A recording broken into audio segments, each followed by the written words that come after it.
करीब था, मीलाद का दिन था 12 रबीउल अव्वल। मैं ट्रेन से उतर रहा था, एक नौजवान मुझसे कहने लगा, हजरत मैं चाहता हूँ कि आज हुजूर की बारगाह में कोई अच्छा तोहफा पेश करूं। साहब झंडे, कुमकुमे, मिठाइयाँ सब लगा करके तो तोहफे पेश करते। उसने कहा मैं कुछ ऐसा करना चाहता हूँ, हुजूर पाक सल्लल्लाहु ताला अलैहि वसल्लम को खुश हूँ। मैं उतर रहा, अचानक ज़हन में बात आई, कहा अल्लाह के नबी के अखलाक ये थे कि वो बूढ़ों की मदद करते, उनका बोझ उठाते। मक्का में हुजूर मशहूर थे इस बात पर। हम उतर रहे हैं, देखो ट्रेन से कोई बूढ़ा उतर रहा, उसका सामान उठाकर पहुंचा दो, सुन्नत है ये भी। और आज 12 रबीउल अव्वल है, तुम हुजूर की बारगाह में खिराज अकीदत पेश। ये बात कहा और मैं गुजर गया। एक बूढ़ी औरत 2 बड़े बड़े शॉपर लेकर आ रही, उसके पास गए और कहा कि अम्मा जी मुझे दो, मैं उठा दूं। पहले तो घबराई, कि तू क्यों उठाएगा, तू कुली है क्या, है मेरा सामान क्यों नहीं दूंगी, नहीं दे रही थी। और क्यों दे अजनबी को? इसने इसरार किया, अम्मा जी दे दो, उठा लूंगा। कहा इतना क्यों कह रहा है बेटा, तू सामान लेके भागना है, क्या करना है? उसने साफ साफ समझा, अम्मा जी बात यह है आज 12 रबीउल अव्वल की तारीख है, हमारे प्रॉफेट मोहम्मद सल्लल्लाहु अलैहि वसल्लम का जन्मदिन है और उनकी आदत थी कि वो बूढ़े लोगों का बोझ अपने हाथ उठाते थे। मैं चाहता हूं कि उनका अमल दोहराऊं,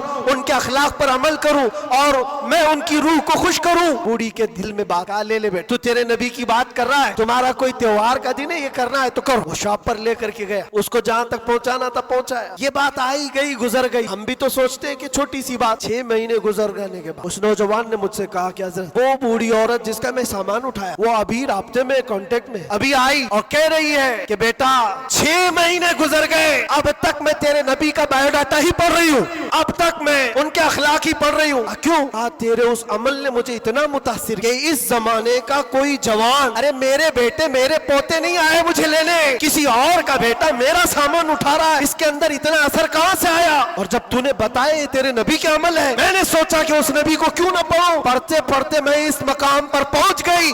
बताओ तेरा नबी कहाँ है, मैं भी जाऊं गुलामी में शामिल हो जाऊं।